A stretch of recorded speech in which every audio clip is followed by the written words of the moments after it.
Hello नमस्कार जय हिंद वंदे मातरम। दोस्तों स्वागत है आप सभी का आपके अपने यूट्यूब परिवार राजस्थान क्लासेस पर।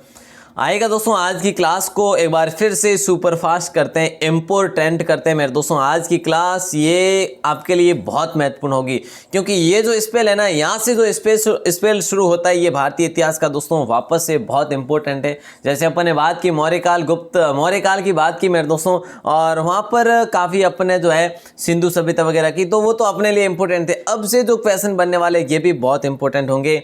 तो दोस्तों पहला क्वेश्चन आपकी स्क्रीन पे है, राइट आंसर बताना होगा। और बिल्कुल शुरुआत से जो भी भाई बहन जुड़ते हैं ना, तो उनसे एक ही निवेदन है, लास्ट तक बने रहिएगा। आपको पता चलेगा कि भाई हाँ इतिहास के कैसे प्रश्न जो है हमें देखने को मिल सकते हैं। तो 141 का आंसर क्या होगा? पश्चिमी चालुक्य वंश का प्रसिद्ध शासक जो था ना वो कौन था? बिल्कुल आसान सा प्रश्न है। और राइट आंसर अगर हिंट की बात करें तो परसों की क्लास में अपन ने पढ़ा था, ए ऑप्शन हो जाएगा राइट आंसर। पुलकेशिन सेकंड था दोस्तों। पुलकेशिन जो सेकंड था ना, ये पश्चिमी चालुक्य वंश का सबसे प्रतापी शासक था, ठीक है ना। और इसने जो है ना, इसने हर्षवर्धन को पराजित किया था, मतलब हराया था, ठीक है ना। तो ये चीज़ भी आप ध्यान रखेंगे। बाकी अपन आगे बढ़ते हैं और अगले प्रश्न को देखते हैं, जो कि आपको मैंने परसों एक क्वेश्चन किया था कि प्रसिद्ध जो दिलवाड़ा मंदिर है ना वो स्थित है, कहाँ पर स्थित है? तो प्यारे दोस्तों प्रसिद्ध दिलवाड़ा जो मंदिर है ना कहाँ पर स्थित है? काफ़ी भाई बहनों ने, सभी ने लगभग जो है ना बेहतरीन लिखा था। अब मैं किसका कमेंट उठाकर लाऊं, किसी को नाराज नहीं करना चाहता। तो दोस्तों देखिएगा, बहुत सारे भाई बहनों ने बहुत अच्छा लिखा था। तो उम्मीद करूंगा कि आप ऐसे ही अपने ज्ञान को ग्रहण करते रहिएगा और गेन करते रहिए। तो दोस्तों राजस्थान में प्रसिद्ध देलवाड़ा मंदिर, और इसकी बात करें तो ये जैन मंदिर है मेरे दोस्तों। ये माउंट आबू में है, सिरोही के अंतर्गत जो कि आता है। और चालुक्य शासक भीमदेव प्रथम का सामंत कह सकते हो, या फिर उनका जो है सामंत, हाँ कह लीजिएगा, सामंत जिनका नाम था विमल शाह, ठीक है ना। तो विमल शाह ने इस मंदिर का निर्माण करवाया था। बोले सर कब करवाया? तो 11वीं सदी में करवाया था। तो बोले सर 11वीं सदी में भीमदेव प्रथम का शासनकाल कब रहा था? चालुक्य शासक था ना वो, हाँ बिल्कुल। तो चालुक्य शासक था भीमदेव प्रथम, और 1022 से लेकर 1067 उसका क्या था, ये शासनकाल था। उसी के शासनकाल में विमल शाह ने इसका निर्माण करवाया था। नेक्स्ट क्वेश्चन है, द्वितीय पांड्यन साम्राज्य के भूमि माप का उल्लेख किसमें किया गया है?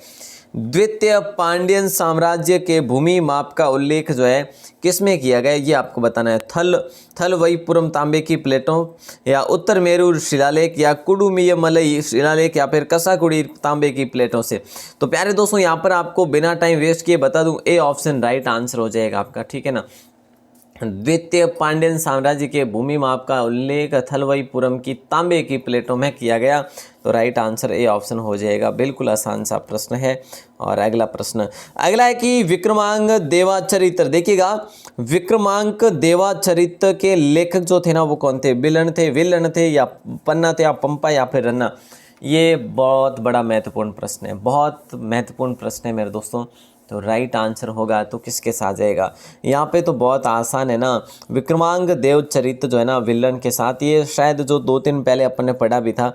तो यहाँ पर ए ऑप्शन राइट आंसर हो जाएगा। बहुत ही आसान सा प्रश्न था। अगला प्रश्न है, पुस्तक कथा सरित सागर, पुस्तक जो है कथा सरित सागर किसने लिखी थी, ये आपको बताना है। बहुत ही आसान सा प्रश्न है। सोमेश्वर सेकंड ने, या कलर ने, या फिर पृथ्वीराज चौहान ने, या फिर सोमदेव ने? किसने लिखी थी मेरे दोस्तों, बता दीजिएगा राइट आंसर। फिर अपन जो है आगे बढ़ते हैं और अगले प्रश्न को देखते हैं ना। बिल्कुल प्यारे दोस्तों राइट आंसर जो होगा ना वो क्या हो जाएगा? तो यहाँ पर आसान सा प्रश्न है मेरे दोस्तों। राइट आंसर जो भी भाई मैंने बता रहे ना सर इसमें तो जो होगा सोमदेव होगा, तो बिल्कुल सोमदेव हो जाएगा राइट आंसर, डी ऑप्शन, ठीक है। अब मैं यहाँ पर बात करूँ ना, तो देखिए दोस्तों जो पुस्तक कथा सरित सागर है ना, ये तो इनकी सोमदेव की है ही है। जबकि सोमदेव स्वयं था कौन? तो प्यारे दोस्तों सोमदेव विग्रहराज चतुर्थ कह सकते हो, या फिर आप बीसल देव कह सकते हो। ये बीसल देव का क्या था मेरे दोस्तों? बीसल देव का राज कविता दरबारी विद्वान था मेरे दोस्तों, दरबारी विद्वान था। इन्हीं के द्वारा, आपको मैं कई बार बता चुका हूं कि भी इन्हीं के द्वारा जो है, इन्हीं के द्वारा ललित विग्रहराज नाटक की रचना की गई थी। है ना। और विग्रहराज मेरे दोस्तों ध्यान रखना कि जो है ना विग्रहराज, ये मैं बता रहा हूँ ना विग्रहराज चतुर्थ, इनको भी कवि बांधव कहा जाता है क्योंकि इन्होंने जो है ना अपने दरबार में विद्वानों को, बहुत बहुत अच्छे अच्छे विद्वानों को क्या दे रखा था, आश्रय दे रखा था। नेक्स्ट क्वेश्चन आपकी स्क्रीन पे है, पेन काम नहीं कर रही है, अगला क्वेश्चन देखिएगा क्या हो जाएगा, जल्दी बताइए। देखिए दोस्तों अगला है कि हरिश्चरित्र के लेखक जो है ना वो कौन है। हर्षचरित्र के लेखक जो है ना वो कौन है। हर्षचरित्र के लेखक बाणभट्ट है या अमर सिंह है या कालिदास है या फिर हरिसेन है। क्या ही हो जाएगा राइट आंसर, बता दीजिए। कितना आसान सा प्रश्न है मेरे दोस्तों। और राइट आंसर हर्षचरित्र के लेखक बाणभट्ट है। ए ऑप्शन को आप सब लॉक करेंगे। बहुत ही अच्छा क्वेश्चन है। अब प्यारे दोस्तों ये हर्षवर्धन के दरबारी कवि थे। कौन थे ये? हर्षवर्धन के दरबारी कवि थे, ठीक है ना, ध्यान रखना आपको। और हर्षचरित्र में वर्धन का मतलब कि हर्षवर्धन का इतिहास इसमें हमें मिलता है। और इसे ऐतिहासिक विषय पर मेरे दोस्तों जो कहते हैं ना गद्य या फिर पद्य है, तो इसमें गद्य भाग है, ठीक है ना, इसमें गद्य भाग का उल्लेख है। गद्य मतलब कि एक गद्य कह सकते हो आपकी, एक गद्य में लिखा गया ये एक कृति है, लिखी गई कृति है। और ये पहला प्रयास भी माना जाता है इतिहास में कि गद्य में लिखा गया पहला प्रयास भी माना जाता है। और अगला है एक महान रोमानी नाटक का कादम्बरी लेखक जो है ना, कादम्बरी का लेखक जो है था, एक महान रोमानी नाटक कादम्बरी का लेखक जो था बाणभट्ट या हर्षवर्धन था या भास्कर वर्धन या बिंदुसार। कादम्बरी का लेखक जो था वो, देखिए दोस्तों नाटक है, रोमानी नाटक है जिसका नाम है कादम्बरी। और उस नाटक के लेखक जो थे वो कौन थे? बाणभट्ट थे क्या? बाणभट्ट थे क्या? बिल्कुल बाणभट्ट थे दोस्तों। और बाणभट्ट के बारे में अपन बात करें तो बाणभट्ट जो था ये हर्षवर्धन का दरबारी कवि था। इसने हर्षचरित्र भी लिखा था मेरे दोस्तों, ठीक है, जो कि गद्य काव्य लिखा था। तो आगे बढ़ते हैं और अगले प्रश्न को देखते हैं। अगला प्रश्न है 148, निम्न में से कौन सा युग्म सही मेल नहीं खाता? तो प्यारे दोस्तों यहाँ पर अगर अपन बात करें ना कि भाई हर्षवर्धन के समय कौन था? हेनसांग था क्या? तो प्यारे दोस्तों हर्षवर्धन के शासन काल में उसकी राजधानी की बात करें कि भाई कन्नौज में ये आया था हेनसांग, ठीक है ना। कन्नौज में कौन आया था? हेनसांग आया था। तो बिल्कुल सही है कि सर ये तो हुआ था। चाणक्य के दरबार की बात करें तो दोस्तों किससे कौन संबंधित है? गलत कौन सा ये? चाणक्य से चंद्रगुप्त संबंधित है या फिर चंद्रगुप्त चाणक्य संबंधित है? बिल्कुल ये इनके आचार्य हुए थे, है ना, जिन्हें आप कौटिल्य कह सकते हो या फिर विष्णुगुप्त भी कह सकते हो। ये चंद्रगुप्त का प्रधानमंत्री था, प्रधानमंत्री भी था और गुरु भी था प्यारे दोस्तों, ठीक है ना। तो ये अच्छा सा क्वेश्चन है। अकबर और टोडरमल, बिल्कुल अकबर के अधिकारी था ये टोडरमल, 9 रत्नों में से एक था, राजस्व मंत्री था ये, ठीक है ना। तो ये भी अच्छा सा दोस्तों, तो गलत नहीं है। गलत क्या है? विक्रमादित्य चैतन्य। तो प्यारे दोस्तों चैतन्य तो अभी के हुए थे, जिनकी बात करें तो 15वीं सदी के अंत के थे, ये संत थे 15वीं सदी के, ठीक है ना। तो यहाँ पर ये जो है ना मिलाव सही नहीं है। आगे बढ़ते हैं दोस्तों, नंबर 149 आपकी स्क्रीन पे। 13वीं शताब्दी में राजस्थान के माउंट आबू में प्रसिद्ध देलवाड़ा मंदिर जो है किसने बनाया था? ये आपको बताना है। राइट आंसर बता दीजिएगा, क्या हो जाएगा।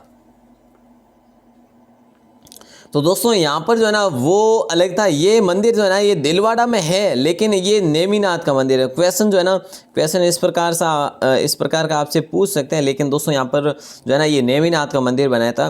13वीं शताब्दी में राजस्थान के माउंट आबू में प्रसिद्ध दिलवाड़ा के मंदिर में नेमिनाथ का मंदिर किसने बनाया था? तो प्यारे दोस्तों राइट आंसर हो जाएगा आपका महेंद्रपाल नहीं होगा, महिपाल नहीं होगा, राजीपाल नहीं होगा, यहाँ पे होगा तेजपाल दोस्तों। कौन होगा? तेजपाल, ठीक है। और इस नेमिनाथ मंदिर को दोस्तों लूणोत्सवी मंदिर या फिर वास्तुपाल तेजपाल मंदिर भी कहते हैं क्या? इस मंदिर को वास्तुपाल या तेजपाल मंदिर भी कहा करते हैं। तो दोस्तों ये चीज़ आप ध्यान रखेंगे, अच्छा सा क्वेश्चन है। और ये जो तेजपाल थे ना ये सोम सिंह सोलंकी के क्या थे? सोम सिंह सोलंकी के दरबारी थे दोस्तों, ठीक है, मंत्री थे। तो ध्यान रखना, अच्छा सा क्वेश्चन है। आगे बढ़े मेरे दोस्तों और अगले प्रश्न को देखते हैं। और कल मैंने आपसे प्रश्न दिया था कि भी 1311 ईस्वी के आसपास जालौर के चौहान शासक जो थे जिनका नाम था लूम्बा, और लूम्बा ने परमारों से चंद्रावती छीन ली थी और उसके बाद ये परमार जो थे यहाँ से हट गए थे, ठीक है ना। चलो सर आगे बढ़ते हैं और अगले प्रश्न को देखते हैं। दोस्तों ध्यान रखना, ये सोम सिंह जो था ना, ये सोलंकी नहीं था, ये परमार था। मैंने आपको सोलंकी बता दिया जबकि ये परमार था, ठीक है ना। सोम सिंह कौन था? ये परमार था। चलो साहब अगला प्रश्न है। अगला, खजुराहो मंदिरों का निर्माण किसने किया था, ये बता दीजिएगा। दोस्तों देखिएगा, खजुराहो मंदिरों का निर्माण किसने किया था? होलकर ने, सिंधिया ने, या फिर बुंदेला राजपूत ने, या चंदेल राजपूत ने? क्या हो जाएगा राइट आंसर, बता दीजिएगा। खजुराहो मंदिरों का निर्माण किसने किया था मेरे दोस्तों, ये आपसे पूछा जा रहा है। तो राइट आंसर बिल्कुल आसान है, चंदेल राजपूतों ने खजुराहो मंदिर का निर्माण किया। खजुराहो दोस्तों ये कहाँ पर है? बोले सर छतरपुर जिले में है। बिल्कुल, छतरपुर जिला जो है ना, छतरपुर जिला कहाँ पर है? बोले सर एमपी में है। बिल्कुल एमपी में मेरे दोस्तों। ध्यान रखना आपको, ये मंदिर समूह के लिए अति प्रसिद्ध है क्योंकि यहाँ पर मिथुन मूर्तियाँ वगैरह है दोस्तों, ठीक है। और इन मंदिरों के निर्माण की बात करें, चंदेल राजपूतों ने 10वीं से 12वीं सदी के बीच में इसका निर्माण करवाया था मेरे दोस्तों। अति प्राचीन मंदिर है, चंदेल शासकों के काल में हुआ था निर्माण। और अपने अगर अपन यहाँ पर बात करें ना कि भी राजस्थान में खजुराहो का मंदिर किसे कहा जाता है, तो दोस्तों किराड़ू को कहा जाता है, ठीक है। किराड़ू पर परमारों का शासन हुआ था मेरे दोस्तों, जिसे उस समय किरात कूप कहा जाता था। तो यहाँ पर ये चीज़ भी आपको ध्यान रखनी है। अगला प्रश्न है, मध्य प्रदेश में खजुराहो समूह के स्मारकों में किस धर्म के मंदिर बने हुए हैं? ये क्वेश्चन बड़ा अच्छा है। केवल हिंदू धर्म के, केवल जैन धर्म के, हिंदू तथा जैन दोनों धर्म के, न हिंदू न जैन? कौन सा हो जाएगा राइट आंसर? मध्य प्रदेश में जो खजुराहो के मंदिर है, छतरपुर जिले में है, वहाँ पर किसके मंदिर बने हुए हैं? यहाँ पर मेरे दोस्तों चंदेलों द्वारा बनाए गए, 10वीं से 12वीं सदी के बीच में बनाए गए। यहाँ पे राइट आंसर हो जाएगा आपका हिंदू और जैन दोनों के। हिंदुओं की बात करें दोस्तों तो वैष्णव, शैव, शाक्त सभी के यहाँ पर मंदिर है, और जैनों के भी है। तो राइट आंसर सभी का हो जाएगा सी ऑप्शन। आगे बढ़ते हैं। यहाँ पर 85 मंदिरों का उल्लेख मिलता है। कुल कितने? 85 मंदिरों का उल्लेख यहाँ पर हमें मिलता है। अगला प्रश्न है नंबर 152, पूछा यह जा रहा है कि निम्न में से किस प्रतिहार राजा ने प्रमाण की उपाधि ली थी? निम्न में से किस प्रतिहार राजा ने प्रमाण की उपाधि ली थी? मिहिर भोज ने, वत्सराज ने, या फिर राम भोज ने, या फिर नागभट्ट द्वितीय ने? क्या हो जाएगा राइट आंसर? निम्न में से किस प्रतिहार राजा ने प्रमाण की उपाधि ली थी? मिहिर भोज, वत्सराज, राम भोज, या नागभट्ट द्वितीय? तो राइट आंसर हो जाएगा ए ऑप्शन, मिहिर भोज। इन्होंने क्या किया था? प्रमाण की उपाधि ली थी मिहिर भोज ने। ये रामभद्र का पुत्र था। किसका? रामभद्र का पुत्र था मेरे दोस्तों मिहिर भोज, ठीक है ना। तो ये अच्छा सा क्वेश्चन है। आगे बढ़ते हैं और अगले प्रश्न को देखते हैं। अगला प्रश्न है कि मिहिर भोज राजपूतों के किस कुल से संबंधित है? अब देखिएगा दोस्तों, अपन प्रतिहारों तक आ चुके हैं, है ना। कहाँ तक आ चुके हैं? प्रतिहारों तक। बोले सर आपने तो इसका आंसर ही बता दिया, तो कोई बात नहीं, ध्यान रखें। मिहिर भोज राजपूतों के प्रतिहार शासकों से संबंधित है। तो राइट आंसर आप सबका हो जाएगा ए ऑप्शन, गुर्जर प्रतिहारों से संबंधित थे, ठीक है ना। चलो सर आगे बढ़ते हैं और अगले प्रश्न की बात करें तो दोस्तों प्रतिहार वंश का महानतम राजा जो हुआ था वो कौन हुआ था? देखिए दोस्तों, ये जो प्रतिहार वंश है ना, ये लास्ट वंश है। और इसके बाद जो अपना आ जाएगा, क्या आ जाएगा? इसके बाद आ जाएगा अपना राजपूत काल, और उसमें भी अपन अच्छे से पढ़ लेंगे राजपूत काल को भी। प्रतिहार वंश का महानतम राजा जो हुआ था वो कौन हुआ था? वत्सराज हुआ, या नागभट्ट द्वितीय हुआ, या भोज को मिहिर भोज कहा गया, और दोस्तों दंती दुर्ग हुआ। प्रतिहार वंश का महानतम राजा जो हुआ था ना, वो प्यारे दोस्तों मिहिर भोज ही हुआ था। सी ऑप्शन को ही आप लॉक करेंगे, ठीक है ना। मिहिर भोज ये प्रथम था। अब इसके प्रथम की बात करें मेरे दोस्तों तो 836 से लेकर 885 तक ये क्या था?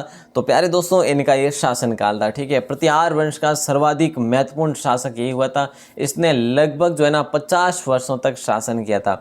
और इसी के बारे में दोस्तों एक यात्री आए थे, तो इसकी अरब जो यात्री था ना मेरे दोस्तों, अरब यात्री, जिसका नाम था सुलेमान, और सुलेमान ने 850 के आसपास वो आया था यहाँ पर, उसने प्रशंसा की थी इनकी, ठीक है।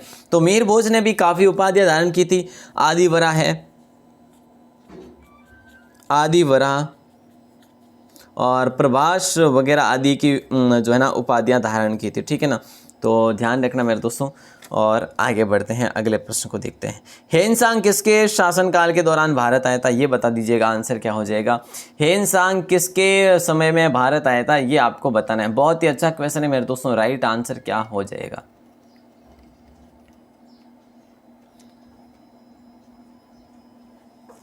और दोस्तों अभी अपने एक और क्वेश्चन पढ़ा था जिसका मैं आपको ले चलता हूँ आगे। और ह्वेनसांग किसके शासनकाल के दौरान भारत आया था? तो राइट आंसर, बिल्कुल आसान सा क्वेश्चन है। बोले सर इसका राइट आंसर सी ऑप्शन हो जाएगा, हर्षवर्धन के समय में आया था ह्वेनसांग। ये चीनी यात्री था। 630 से 643 तक ये यहाँ पर आया था मेरे दोस्तों, ध्यान रखना। और ये हर्षवर्धन के काल में है। तो ठीक है, तो सी ऑप्शन को लॉक कर देंगे। यहाँ पर मैंने एक क्वेश्चन पूछा था मेरे दोस्तों, क्या प्रश्न था वो प्रश्न वापस लाऊं या फिर यहाँ पे बता देता हूँ। जो वहाँ पर प्रमाण लिखा था ना कि प्रमाण किसकी उपाधि है, तो दोस्तों वो प्रमाण नहीं था, वो प्रभास था। ठीक है ना, क्या था? प्रभास था। ध्यान रखना मेरे दोस्तों, इंपॉर्टेंट क्वेश्चन है।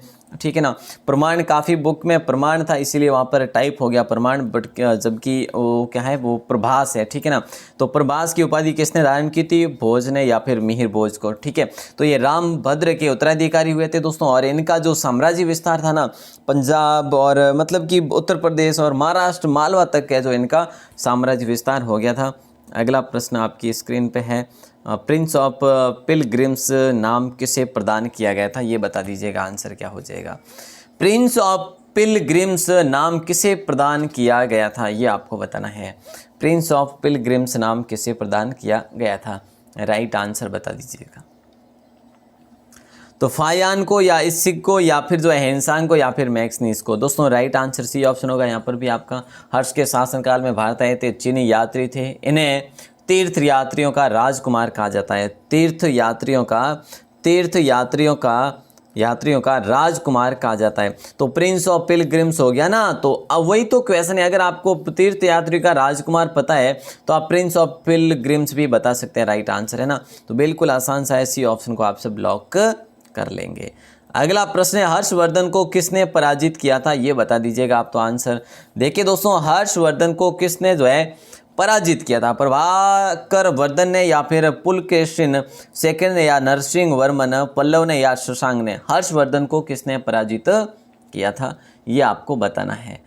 तो दोस्तों राइट आंसर हो जाएगा आपका बी ऑप्शन, पुलकेशिन सेकंड ने। अभी अभी अपने बात की थी कि ये बड़ा प्रतापी शासक हुआ था चालुक्यों का, है ना। हर्षवर्धन को दक्षिण भारत के जो शासक थे पुलकेशिन सेकंड, जो चालुक्य वंश के थे, नर्मदा नदी के किनारे उसको हराया था। किसको? हर्षवर्धन को। ठीक है ना, तो ये अच्छा सा क्वेश्चन है, बी ऑप्शन को आप सब लॉक कर देंगे। अगला प्रश्न आपकी स्क्रीन पे, हर्षवर्धन का समकालीन दक्षिण भारतीय शासक कौन था? हर्षवर्धन का समकालीन दक्षिण भारतीय शासक कौन था? अभी अभी बात कर ली मैंने, आपको अभी बता दिया, तो फिर आप गलत नहीं कर सकते मेरे दोस्तों। राइट आंसर आप सबका हो जाएगा पुलकेशिन सेकंड। ठीक है ना, तो अच्छा सा क्वेश्चन है। जिसको हराया था मेरे दोस्तों, हर्षवर्धन को इसी ने हराया था, पुलकेशिन ने ही। ठीक है, तो आगे बढ़ते हैं और अगले प्रश्न को देखते हैं। हर्षवर्धन की आरंभिक राजधानी जो थी ना, वो कौन सी थी? हर्षवर्धन की आरंभिक राजधानी जो थी ना, वो कौन सी थी? प्रयाग थी, कन्नौज थी, थानेश्वर थी या फिर मथुरा थी? तो प्यारे दोस्तों, इनकी जो आरंभिक जो राजधानी थी ना, वो थी थानेश्वर थी। ठीक है ना, कौन सी थी? थानेश्वर थी। और इनसे पहले इनके पिता जो थे यहाँ के शासक थे 605 में, इनके पिता की जो है क्या हो जाती है? मृत्यु हो जाती है। हर्षवर्धन के पिता का नाम है प्रभाकर वर्धन। ठीक है, प्रभाकर वर्धन की मृत्यु हो जाती है। हर्षवर्धन शासक बनता है 606 ईस्वी में। ठीक है, और वो अपनी राजधानी जो है कन्नौज बनाता है। ठीक है, जबकि हर्षवर्धन की आरंभिक राजधानी थानेश्वर थी और उसके 606 में ये कन्नौज को बनाता है राजधानी। ठीक है सर, अगला प्रश्न। और अगला प्रश्न है, संस्कृत नाटक नागानंद की रचना किस शासक के द्वारा की गई? संस्कृत नाटक का नाम है नागानंद और इसकी रचना जो है कौन से शासक के द्वारा? प्रभाकर वर्धन या फिर हर्षवर्धन या चंद्रगुप्त द्वितीय या बिंदुसार? तो यहाँ पर राइट आंसर की बात करें ना, तो आसान सा प्रश्न है मेरे दोस्तों। राइट आंसर हर्षवर्धन के साथ जाएगा, बी ऑप्शन को आप सब ब्लॉक कर देंगे। ठीक है ना, हर्षवर्धन की बात करें ना, हर्ष को संस्कृत के 3 नाट्य ग्रंथों का रचयिता माना जाता है। एक तो है आपका प्रियदर्शिका और जो प्यारे दोस्तों दूसरा जो है ना, ये नागानंद हो जाएगा। और तीसरा जो है ना, तीसरा है रत्नावली। ठीक है ना, रत्नावली। तो ये इन तीनों नाटकों के रचयिता किसे माना जाता है? हर्षवर्धन को माना जाता है। ठीक है, और जो ये नागानंद है ना, ये बौद्ध धर्म को प्रभावित करता है। ठीक है ना, उसको प्रभावित करने वाली रचना है। अगला प्रश्न है, भारत में नालंदा विश्वविद्यालय किन राज्य में है? अब देखिएगा दोस्तों, भारत में नालंदा विश्वविद्यालय किस राज्य में स्थित है, ये आपको बताना है। तो राइट आंसर क्या हो जाएगा, भारत में नालंदा विश्वविद्यालय किस राज्य में स्थित है। तो आसान है दोस्तों, बिहार में ये है ना। और अगर बात करें उस समय की बात करें तो दोस्तों ये नालंदा जो था ना, प्राचीन काल में ये शिक्षा का सबसे महत्वपूर्ण केंद्र था ये नालंदा विश्वविद्यालय, ठीक है ना। चलो सर आगे बढ़ते हैं और अगले प्रश्न को देखते हैं। अगला प्रश्न है, श्रृंगेरी, बद्रीनाथ, द्वारका और पुरी में 4 मठ स्थापित किए गए थे। श्रृंगेरी, बद्रीनाथ, द्वारका, पुरी, इन चारों जगह 4 मठ स्थापित किए गए थे। किसके द्वारा किए गए थे ये आपसे पूछा जा रहा है। तो दोस्तों रामानुज द्वारा, अशोक द्वारा, आदि शंकराचार्य द्वारा या फिर माधव विद्यारण्य द्वारा। तो राइट आंसर दोस्तों उत्तर में बद्रीनाथ, ठीक है ना। और अगर बात करें दक्षिण में जो है श्रृंगेरी, किसमें, दक्षिण में श्रृंगेरी। और दोस्तों पूर्व में पुरी, कहाँ पर, पूर्व में पुरी और पश्चिम में द्वारका, ठीक है ना। तो ये प्रसिद्ध मठों की स्थापना की थी आदि शंकराचार्य जी ने। तो राइट आंसर सी ऑप्शन हो जाएगा, ठीक है ना। अच्छा सा क्वेश्चन है, आगे बढ़ते हैं। नंबर 163 आपकी स्क्रीन पे है। 163 नंबर ये है कि कोणार्क का सूर्य मंदिर किसने बनाया था। मेरे दोस्तों बहुत आसान है, बहुत आसान है, कई बार मैं आपको बता भी चुका हूँ। कोणार्क का सूर्य मंदिर किसने बनाया था। तो अनंत वर्मन, चोडगंगा देव नहीं होगा, नरसिंह देव प्रथम हो जाएगा। बी ऑप्शन को आप सब लॉक कर देंगे। कोणार्क का जो विशाल सूर्य मंदिर है ना, ये मेरे दोस्तों नरसिंह देव वर्मन प्रथम ने बनाया था, ठीक है ना। और ये मंदिर जो है 13वीं शताब्दी के आसपास का बना हुआ है। ये कोणार्क मेरे दोस्तों ओडिशा में बना हुआ ये मंदिर है। कहाँ पर है बोले सर, ओडिशा में बना हुआ मंदिर है।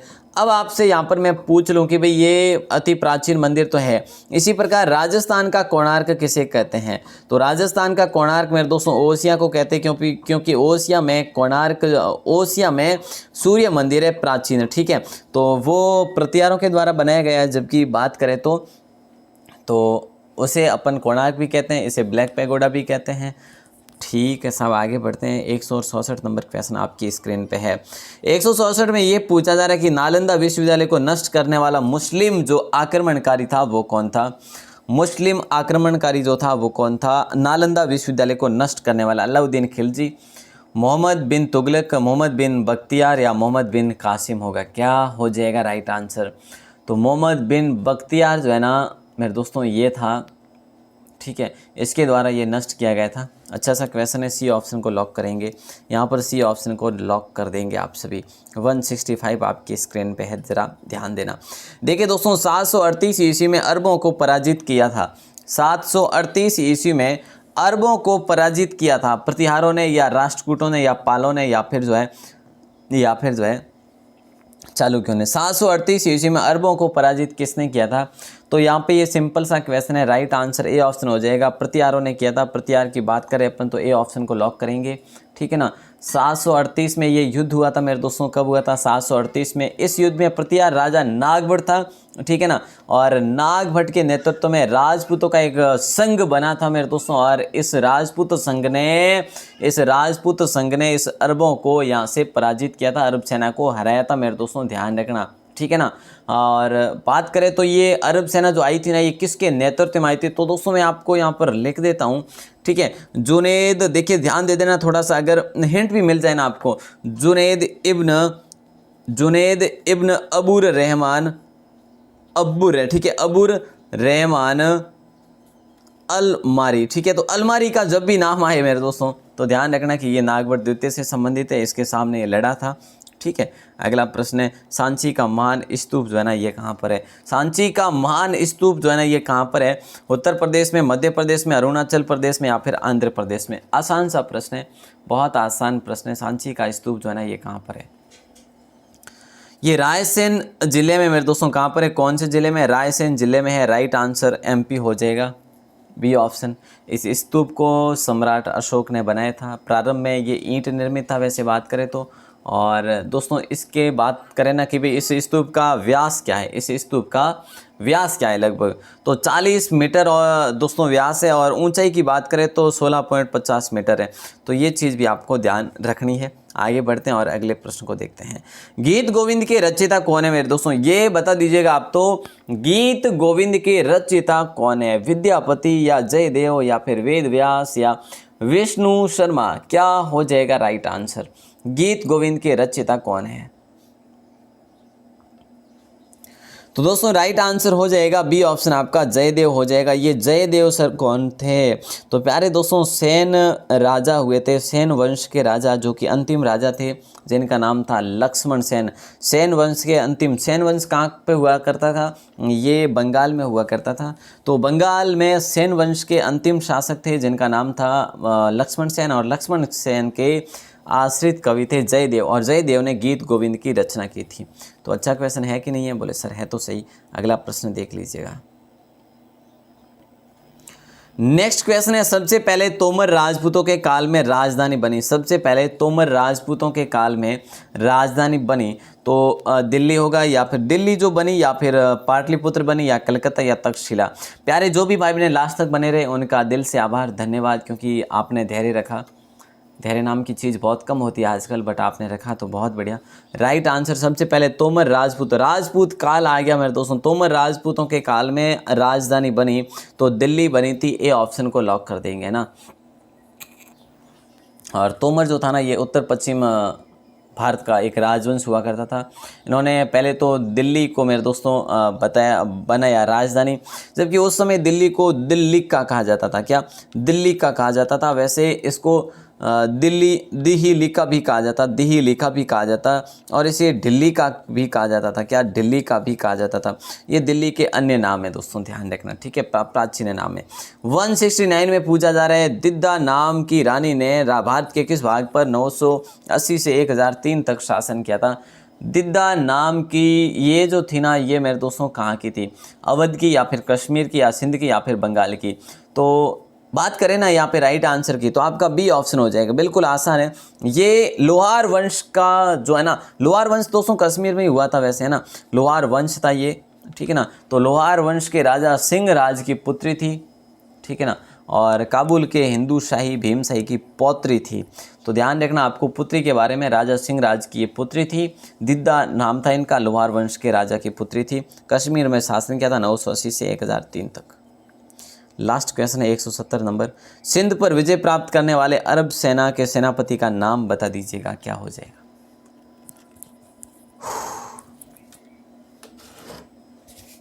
अल हजाज, कुतुबुद्दीन ऐबक, अलाउद्दीन खिलजी, या मोहम्मद बिन कासिम?